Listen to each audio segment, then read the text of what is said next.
This is Girl Stop Playin, a weekly show that empowers Black women to stop playing with their potential so they can live a life that they love. I'm Koereyelle, your favorite homegirl, and I'm on a mission to help Black women make the money and get the honey. You can have it all as long as you're willing to work. Welcome back to the Girl Stop Playin podcast. It's your favorite homegirl, Koereyelle, here to encourage you to stop playing with your potential and start working for what you want in life and in love. You already know that I'm bringing you the information and conversations to help you make more money and get the honey. You can have it all as long as you are willing to work. And I have a special working woman in the building. We got my girl Shanequa Dasher in the studio. Hey girl, hey. Hey girl, hey. I'm so excited that you're here. I am too. Look how fabulous she is, y'all. Hello, darlings. Yes.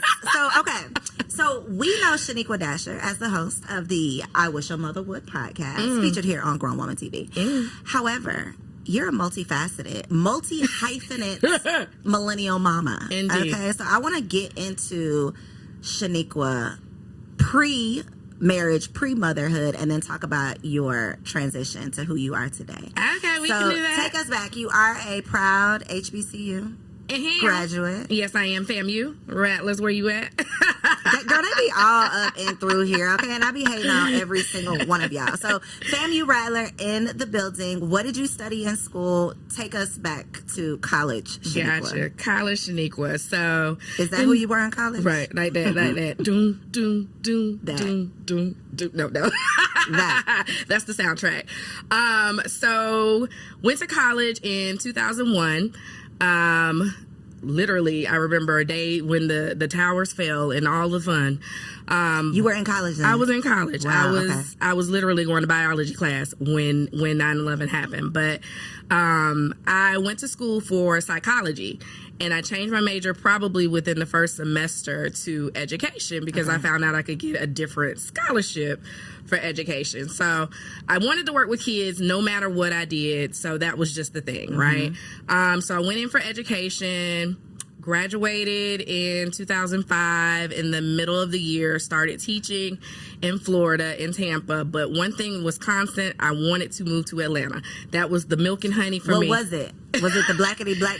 It was the blackity black. It was the real estate. It was all of that. Because one of my biggest goals was when I graduate, I'm buying myself a house. So that's literally exactly what I did. It was my goal. In Atlanta, of course, real estate was popping and very inexpensive. So I was like, I have to satisfy 3 years in Florida for my scholarship. And then I moved to Atlanta after that third year and bought my first house. So went to school, graduated, did all the things. Went to school, graduated, got the scholarship, got the job, and then what? And at what point did you get married? I got married. So I moved here in 2008. I got married in 2011. So I got engaged in 2010. Okay. So did you meet husband after school or in school? I met husband in Nashville when I went to high school. Got you. Okay, so this is hometown. He went to TSU. Shut up. Hey, Tennessee State University. Yes, I did go to HBCU as well. Okay. Pause. Let's go there for a second, because how did you grow up in Cashville, Tennessee? Is that why you didn't go to TSU? Because you had done all the things? Because I had done all the things. Okay, that's understandable. Yeah, okay. I was in dual enrollment. I was like, I was in the streets in Nashville. Gotcha. So you didn't need to be, okay. I was like, let me go to fam. So how did you circle back to hometown? Because that's the thing. Yeah. You bent the block. Yeah. So he was originally from Atlanta. Okay. So when I moved to Atlanta, he was here, and we were just like cool. And I think I did like a tour of Atlanta day where like I just invited a whole bunch of people, and we went to like World of Coca-Cola and Aquarium and I think Medieval Times, a whole bunch of random stuff. And so we started like reconnecting at that point, but we were friends up until then. Got you. Okay, so from hometown, y'all were friends, got engaged, got married. What year did you have your first baby? It all literally happened in order. So 2011, got married. 2012, had a baby. Okay. And that's the, yeah. Yeah. Got you. Okay, That's it. and you now have two. And You I two have babies. 2. And so I had my second in 2017. Okay, so girl and boy. Mm-hmm. Girl, which... Because I be doing surveys. Like, you know, I'm boy mom down over here. Yeah. I don't think that the girl mom life is for me. The reviews on these girls are not that great. How's your experience been boy versus girl mom? So my girl is like God sent. Okay. She really is. She was a really good baby. She used to let me sleep. Okay. She like, and I had. This is not typical. No, it's not typical. You are blessed. She was a very amazing girl. Now I don't know what's gonna happen in these Well, teen how old is she years. now? She's 11. Okay, I So think she's you would know though. I think you would definitely be like, she's girl. a good kid. Okay. Yeah, she's a good kid. Okay. So she's 11 right now. She's in her tween years. She's a little different sometimes, but I don't think she's gonna be like, oh my God, She's I not can't gonna be stand giving my you hell. teenage daughter. That part. Okay. No, she's So not gonna you're give me blessed. that. Okay. I want to talk through the divorce Mm-hmm. because I feel like when I met you, you were literally In it. in it. And like have come out on the side very recently, and just in getting to know you and seeing the conversations and having the honor to produce your podcast and literally be in the background on these conversations. A lot of the guests you had were your friends, Yeah. and a lot of the spirit of the conversations just seemed like they were just so happy for the growth that they saw in you and where you are now. Don't be sitting. We don't have no tissues. I know I ain't gonna do We it. don't have tissues in the studio, FYI. But I feel like I learned a lot about you just through, girl, please stop. Girl, stop playing. I ain't even said nothing. I know you said nothing. Oh, God. Okay. I want to talk about who Shanequa 2.0 is. Because based on the conversations, Tabo, we're going to have to find a tissue. We're going to have to find a tissue. What do you feel like the benefit of your divorce was? Because we could sit and cry about, like, this man and drug me. He ain't. Right. We could do that all day. Right. That is not helpful. It's not beneficial. Not at all. I feel like I've been able to see this butterfly that is blooming out of, like the phoenix, right? You're rising from the flame. So who is Shanequa 2.0 on the other side of this dramatic divorce? That part. So What's bringing you to tears? What is? I don't even know, Koereyelle. I don't know. Thank you. Girl, it's a paper towel. Don't wipe It's too a hard. paper towel. Don't wipe too hard. Y'all, my makeup ugly. Y'all know why now. You still looking good, girl. Okay. So, Shanequa 2.0 on the other end of this, honestly, I'm back to Shanequa pre-marriage, Okay. right? And what that means is I found myself, and you hear people say it all the time, don't ever dim your light for anybody, right?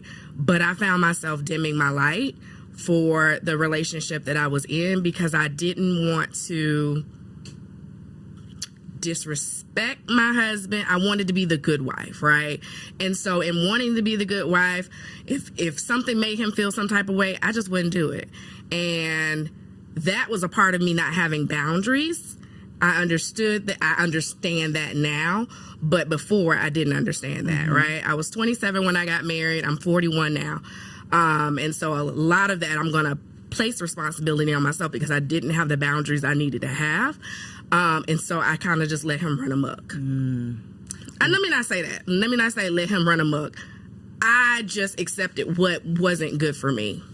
And the thing is, though, not to place blame on anybody, Yeah. most of us don't know. Like, you went into it trying to be a good wife, but what is a good wife? Right. Who had a conversation with you about what a good wife is? Exactly. And is there even a such thing as a good wife? Right. It's like you figuring out the version that works for you. Right. And let's talk about this and make sure it works together. Like the Exactly. version you want to be as a husband, the version I want to be as a wife, let's make sure they work together. And whatever version of being a good husband was for him, he probably wasn't taught that either. He Right. probably didn't know what the hell he was doing Right. either. So he just shows up trying to be whoever he thinks a husband should be. Right. You showing up trying to be the wife you think, and neither one of you are fulfilled. In that. And I think Exactly. it's such a common scenario of women losing themselves. You can lose yourself in a good marriage. You can lose yourself in a good man, right? The best man you still don't want to get lost in because, God forbid, life happens. Right. You still got to be something on the other side of it. Right. So looking back, Yeah. what would those boundaries have looked like? Like, what do you think healthy boundaries would have been, knowing what you know now?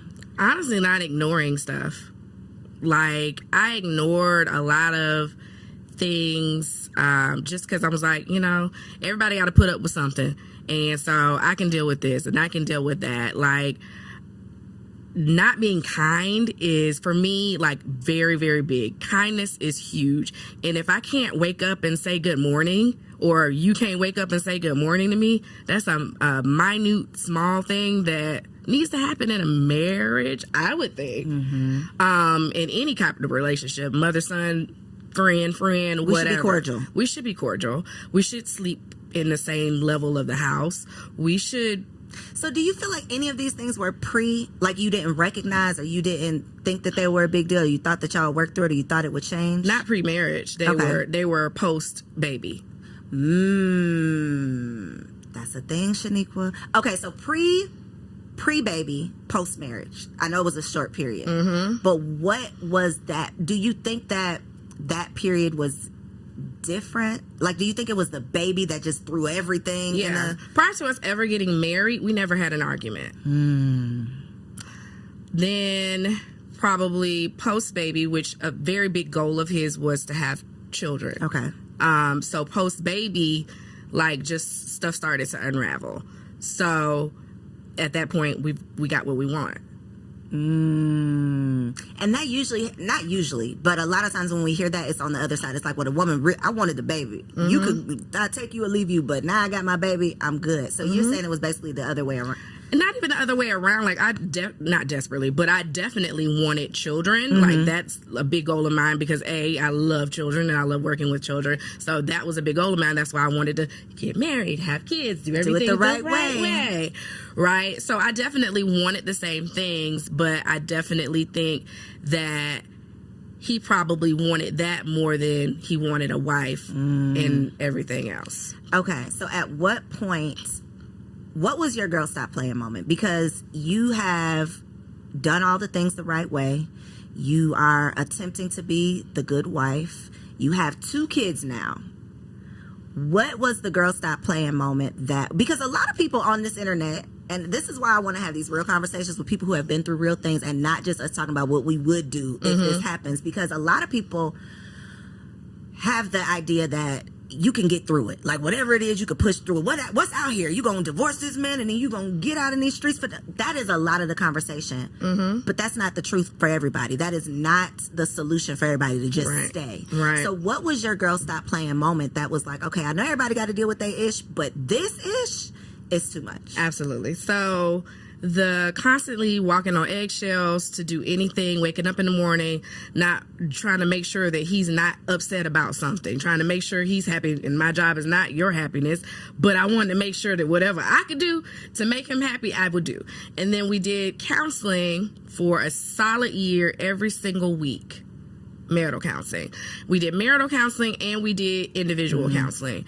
And the pattern was solid, oh my God, things are great, we're going to Jamaica, all this stuff, three months solid, things are great.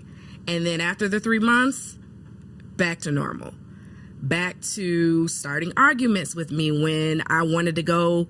I don't go out much, but if I wanted to go out to one of my line sisters' birthday celebrations, if I wanted to go somewhere, it was an argument just so I could have a really bad time. And so fundamentally, I just realized that this is just who you are. And there's nothing that we can do other than get personal help. There's nothing I can do to change this. And so at that point, I was done. I think it comes down to you, when you've gotten to the point where you have literally exhausted. Like, I know personally that I've done it all. I'm listening. I'm doing what these people tell me to do. I done read the books. I'm trying to be the best person I could possibly be for myself and for you, and you still ain't gonna do right. That's definitely a Girl Stop Playin moment, because that's the moment where it's like, it's me or you.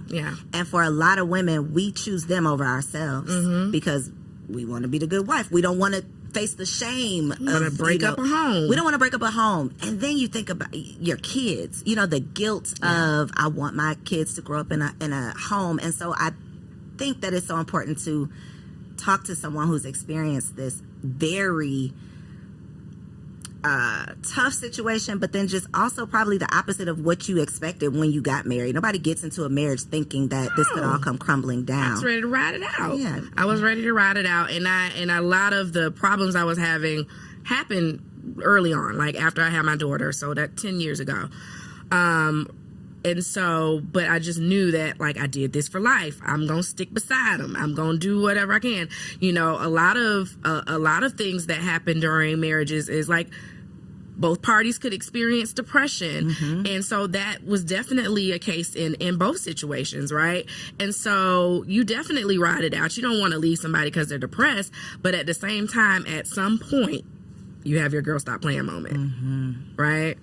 So what lessons are you taking into dating post-divorce? I know you got some boundaries now. I know you ain't playing these games. What does dating look like now? Dating looks like boundaries up front, conversations aplenty. Like, when I tell you I have a notes scan, like I got notes of all the questions as they pop up. If I'm watching a podcast like your podcast and I'm thinking about, this question, I'm putting this question down, I'm gonna ask every single question. And just know, if you're dating me, then that's what you're gonna get from me. And it's not in a scary way, because I'm gonna ask these questions if it's a serious dating situation, of course. But the boundaries are there, the questions are there, because I think a lot of times we don't ask enough questions. We don't, because we don't want to know. A lot of times we don't ask questions because we really don't want to know the answer. We would rather make up an answer to appease ourselves, to keep this perfect picture, versus it all comes crumbling down because I found out the truth. Exactly. And when you've never been married, that's your goal, right?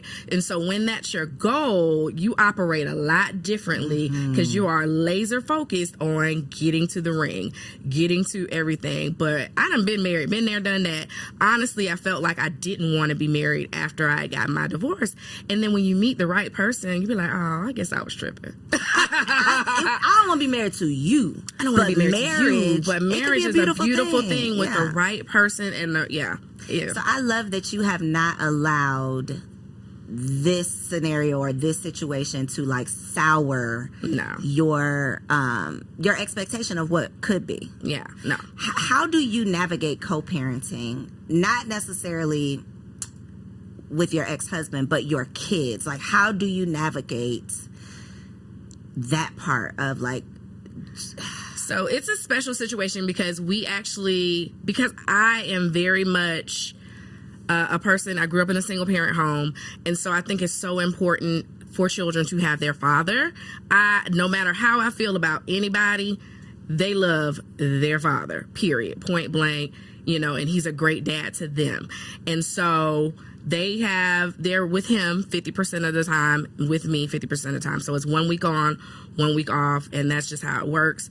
They have adjusted. How's that for you? Because I've seen people like online, obviously, but it's one or two ways. It's like, girl, I got the house to myself, what I'm doing, or it's like, oh my God, I really am sad. What am I doing without my kids? So on the holidays, it's the sad, right? Okay. But on the day-to-day, week-to-week, it's honestly a nice little breath of fresh air, because you're able to. Do you feel bad saying that? I feel like you hesitated a little bit. I mean, I do feel bad saying it, but it is what it is. I don't feel bad saying it, right? Because I feel like every mother should have a little break, right?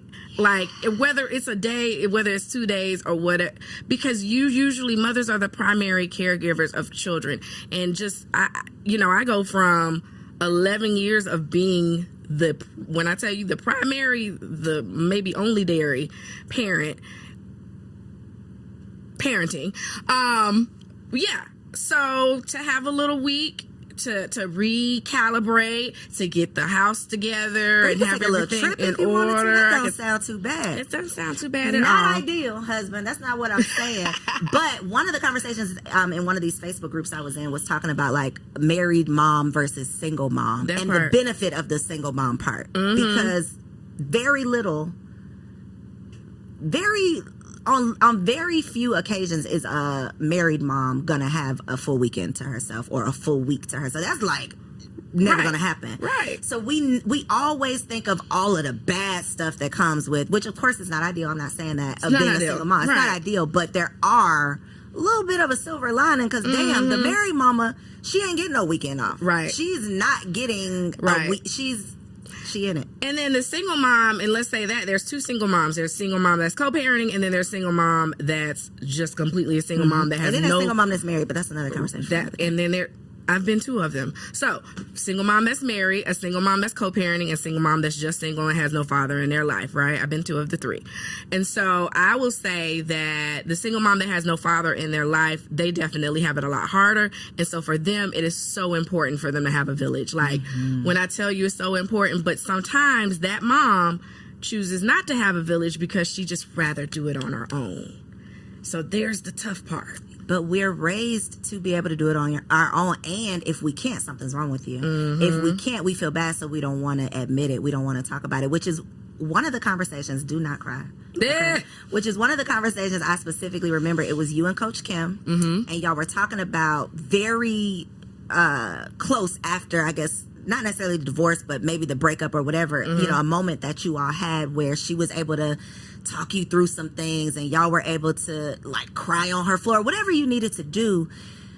What has been the benefit and the value of your village? Because there are some things that I feel like it's going to take another woman. It's going to take a sister. It's going to take like a girlfriend to help get you through, which is why it's so important that we don't only focus on our husband and our romantic relationships, because you do need a village. So how was your village able to help you and step up? Well, let me say this first. So let my ex-husband tell it. My village is the reason that I divorced him. And that is absolutely not at all the truth. Well, I am the reason that I divorced him. However, though, let me tell you where the truth, not in your specific situation, but how that can be the case and how it should be the case is if you are dealing with some shit that is beneath you, that is not good for you, that is bad for your safety, that is bad for your sanity, then yes, your village should step up and be a voice to say, sis, right, is this really what you want to be a part of? Is this really serving you? Is this really what God has for you? So it might not be the case in your situation, but your village should be a voice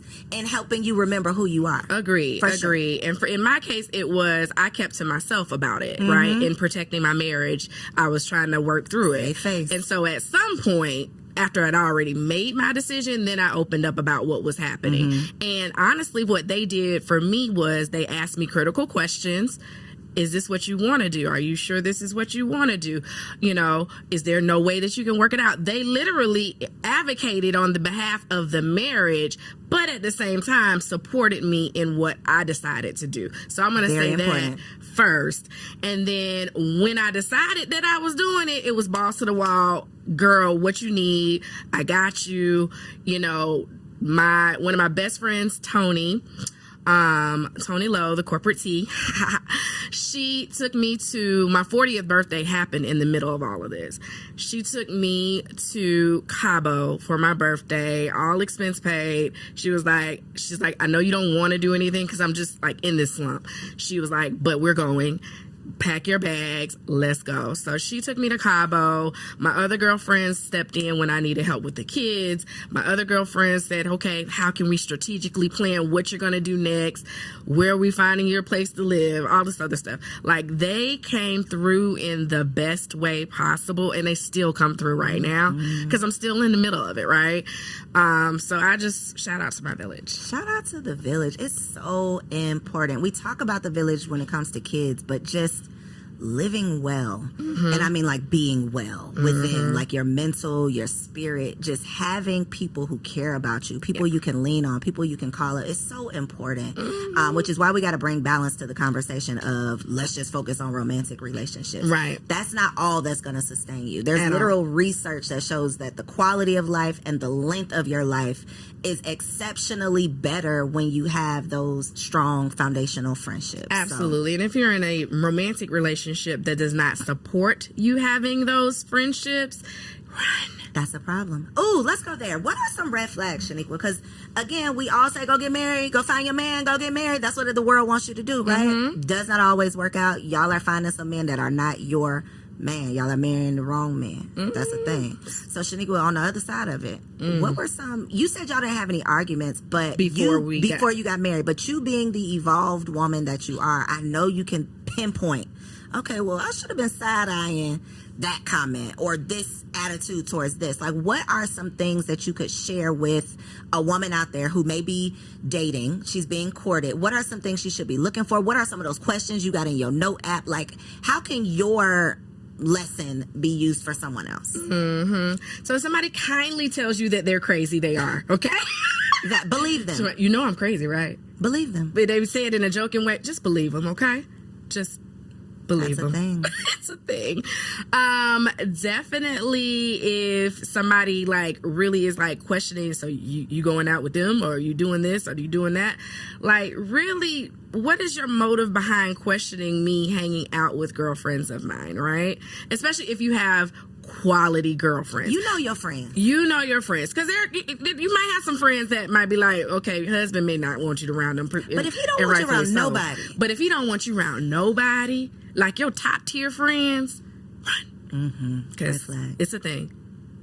If your boo is jealous of you, you notice some things that may seem like, yes, men are jealous of women sometimes.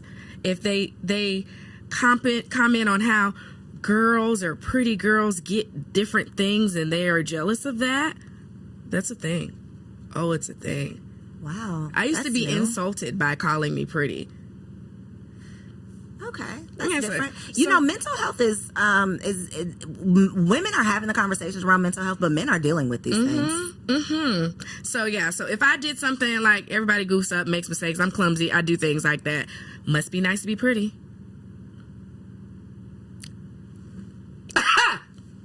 Confusion. So are you telling me, Shanequa, he was hiding all of this stuff before? Like, he was just keeping it together under wraps before? He was a lying ass legion. Yeah. That's the thing. I'm just saying. Because the internet will have you believe that you just gotta be this just insecure woman to get caught up with a man like this. But no, these men exist. So they are among us. Things pop up. It's just like they start popping up. And I think that some men will hold those things in as long as they can to get you where they need to get you, and then once you're there, the floodgates shall open. And then at that point you're already in too deep. Not deep, but you're in deep enough. Yeah. You're in deep enough. Okay. All right. Enough about him and all of that. What are you doing these days? What is on your vision board for 2024? So definitely on Grown Woman TV, yes. Up in the space doing the I Wish a Mother Would podcast, really aiming to help mothers along their journey in different topics related to motherhood, and also just different things to build creativity in your home. So I'm so big about creativity in a home, and the reason I'm so big about it is because it builds confidence in your children. And if you have confident children, they're going to do well academically, they're going to do well socially, they're going to do well overall in life, period. How you have time to be doing all this though? Shanequa will be doing crafts. It's not time. It's like, it don't take much time. And I'll be really real and say I do stuff the lazy way, okay? So like, I could do crafts, but I'll say, hey, let's do, my daughter Kayla, she loves to do a 3-color challenge. What is that?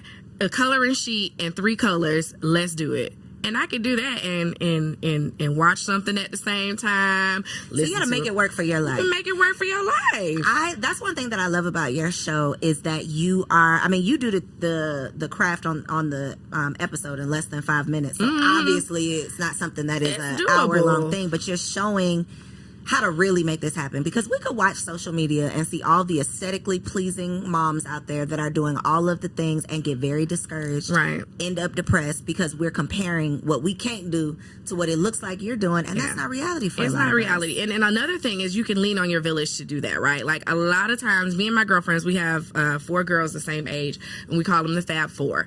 And so a lot of the times they just lean on me to do the crafty stuff with them. So we'll all meet up, have some cocktails and drinks, hang out with the kids. I'll have a craft ready for them, and then they do that, and they spent quality time with their friends. We spent quality times with our friends, and then we all spent quality time together.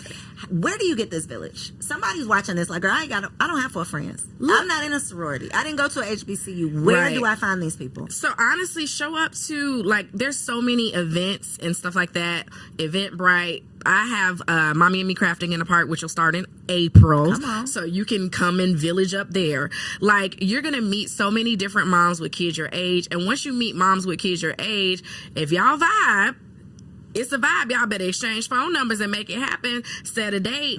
One of my really, really good friends, Shanequa, I met her later in life, but she was a friend of another friend. And I met her because she literally walked through my door, showed up at my house. She was pregnant.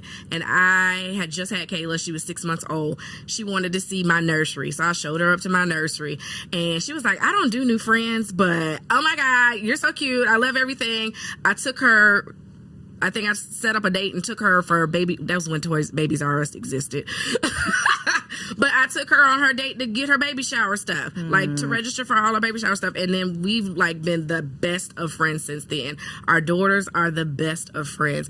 It's just little things like that. You may meet them through other friends. You may meet them through events out and about, and vibing with people. I used to go to the Mommy and Me little yoga classes and strap your baby on you.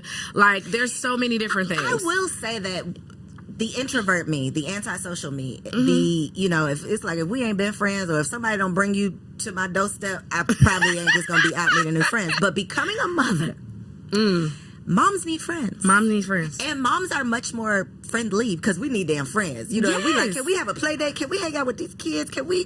That's how, exactly, and that's how you multitask friendships. You got the play dates, you got, oh, hey, we're going to play date, but let me go run to the store real quick. That part. Can you keep these kids? You did something that I am learning so much. One of the things when we had the vision board party for the network, you were like, okay, I'm going to take the kids over to this friend's house. She going to keep all the kids tonight. Then next weekend, they'll come to my house. That even is a concept that I don't know that this is what y'all are doing. Yeah. You're making it work. Yeah, you make it work. And like, you're getting babysitting hours in. Yeah, I ain't never paid for a babysitter. Ever. You just have but then what about the slumber party thing? Is it different because these are your friends? That part. Okay. So yeah, like if it's some kids at school, I don't know. No, we're not doing that, right? But these are my friends, right? And so I know my friends very, very well. Gotcha. So those are the people that you can stay with. So that's how you can really get a break. You really need a village. You really need a village. Really need a village. You really need a village. Okay, so Mommy in the Park. What is it? Mommy and Me Crafting in the Park. Mommy and Me Crafting in the Park. What else do you do that the people can take advantage of? Because you do like classes and stuff. Yeah, Am I lying? No, Am I you're not right? lying, for real. Yeah, so Okay. I have virtual stuff, so you'll always find craft workshops, stuff like that online. I do stuff with Koereyelle, so you go on their page, you'll see me and my daughter, my son. It used to be me and my daughter, but my son is jumped on in now. So in March, it's National Craft Month, so we'll be on Koereyelle, I think on the 15th is when they're airing our craft, and we're doing stained glass windows.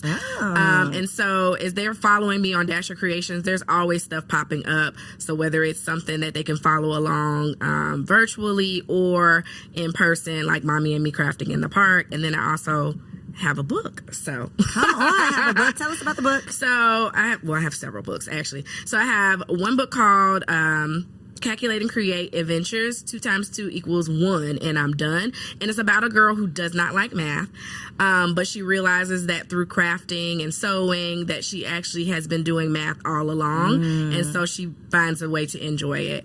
And so that has like a workbook that goes along with it. It's for ages 8 to 12. Gotcha. And then I have another book called Fill Your Buckets. It's financial literacy book for kids, where you're learning how to save, invest, spend, and share your money. And that's for really any age group, but it can go for the younger age groups. And it just kind of... Girl, how young? I can read that to my baby? Or he'll be like, Mama, what is He this? would probably be like, wait a minute. Okay. Like, probably maybe like, 5? let's go 'Cause like he's 3. 4 or 5. Okay, Yeah, gotcha. Okay. 4 or 5, because then they're getting the concept of money, and okay, I can put something in each of these buckets. I can save, or I can share with my brother, or I can share with the church, or whatever. I love it. Practical lessons in a fun way. Exactly. That's Shanequa. Practical lessons in a fun way. That's me. I love it. I love it. I love you. You done cried on the couch, girl. We Cried on the gonna couch. wrap it up. We gonna wrap it Cried on the up. couch. I'm gonna have to get some real tissues because that is Embarrassing, the paper towel.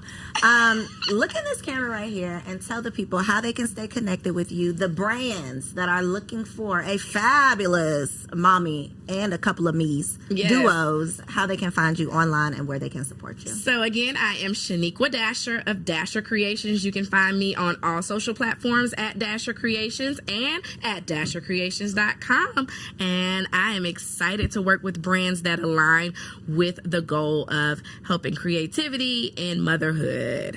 Yes. So I just recently released our new line of promo products specifically for podcasters. So Bam asked me about my podcast. We don't have a mug for you yet, Shanequa, so don't get excited about the mug. Okay. But we do have the sweatshirts, and I did bring you a t-shirt. So you can wear your Ask About My Podcast shirt, and people are going to do what? Ask about my podcast. And then I say, tune in to I Wish a Mother Would podcast on Grown Woman TV. That part. If you have a podcast and you need the people to know about it, make sure you log on to grownwomantv.com. Check out the shop.